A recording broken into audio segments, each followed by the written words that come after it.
So this is the new Insta360 Go 3, and in today's video we're gonna find out if this is something worth getting if you ride a motorcycle. The biggest advantage with the Go 3S now is that we have that 4K resolution compared to the 2.7K on the Go 3. But the biggest disadvantage with the Go 3S is that there's no seamless connection or connection at all to a Bluetooth microphone, which for some is a big problem, especially if you already have your audio setup but you're looking to get a new camera. But for me personally and my use, I don't really mind because I use the DJI Mic 2, which also has internal recording, so that means I can just hit record on the Go 3S and also the DJI Mic 2, and then I can later sync everything up in post. But what really matters though is the image quality, and if there's a difference or an actual noticeable difference between the Go 3S and the Go 3. So I now have the Go 3S shooting 4K 30 FPS, and we have the action view, also the flat color profile, and auto white balance, bitrate set to high, and sharpness set to low.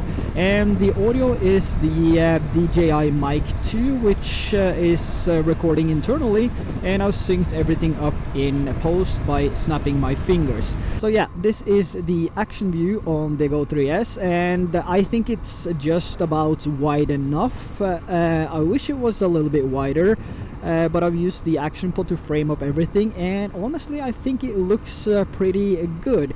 And having the action pod, it means that it's a little bit easier, it goes a little bit quicker when it comes to finding the perfect angle and framing of your shots, but of course you can do this by connecting to either of the mobile apps offered by any of these other companies like GoPro and DJI, but it just makes it a little bit easier with the action pod. Now I'm shooting in the flat color profile here, so let's just do a stop and change over to the standard color profile, because I believe a lot of people will be using the standard color profile and just, you know, record their videos and upload them directly to social media if that's something you prefer.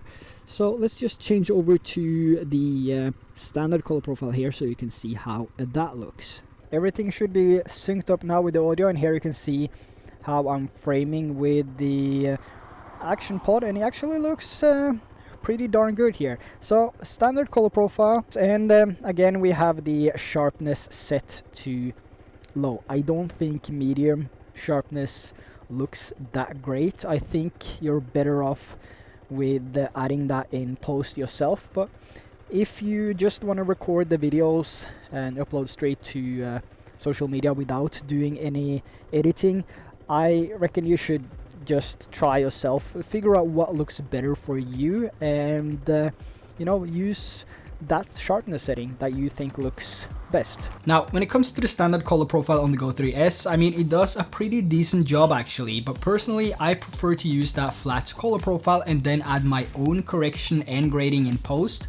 But like I said, this is individual, and it also depends on how much work you're willing to put into it before you upload your video to social media. Now moving over to the Go 3 here, shooting 2.7K at 30 FPS, and I also have the same settings here, so auto white balance, sharpness at low, the flat color profile, the bitrate set to high, and auto ISO and shutter. So identical settings to the Go 3S.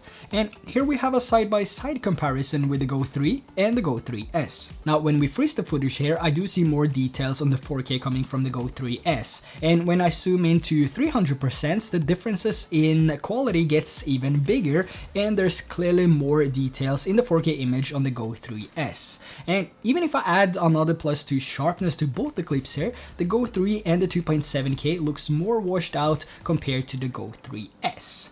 But again, this is details. If it makes one better than the other is up to you to decide based on your budget and your needs. But overall, the Go 3S has better quality and more useful features like gesture control, Apple Find My, and Tilt Fix, to mention a few, which all is doing a pretty awesome job when you do motovlogging. Now, what I think is the biggest advantage with a camera at this size, this small, I mean, it's the same size of my thumb here, is that you don't feel it, especially when you have it mounted to your helmet. So compared to the GoPro, the Action 4 and the Ace Pro, you can barely feel that you are wearing a camera at all.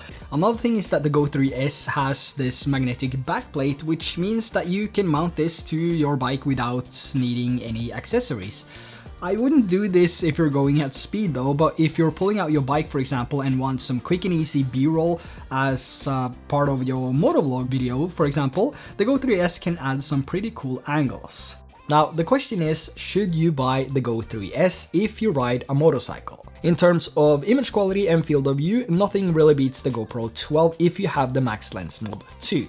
However, the Go 3S is more versatile and also probably more reliable than a GoPro, which has more bugs than a warm summer. And you would also need to buy additional accessories, which all in all will be more expensive than buying the Go 3S and the DJI Mic 2, for example. And honestly, I don't think the Go 3S is that far behind in quality compared to the GoPro Hero 12.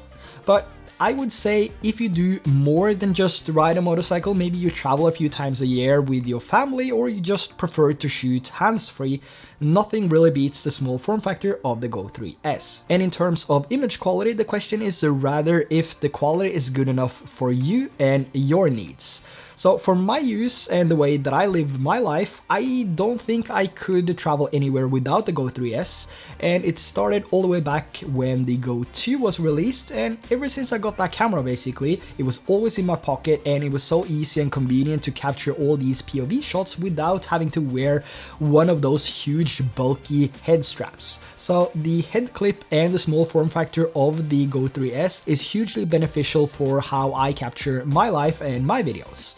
And now with 4K resolution on the Go 3S, I have the same small form factor and the same small camera, but with better quality, more features, and a case that I can use as a monitor. So all in all, the Go 3S is definitely a camera I can use for motovlogs. And if you want to capture some vocals as well, I would recommend getting the DJI Mic 2, which is only $99 US. So there you have my initial thoughts on the Go 3S for motovlogging.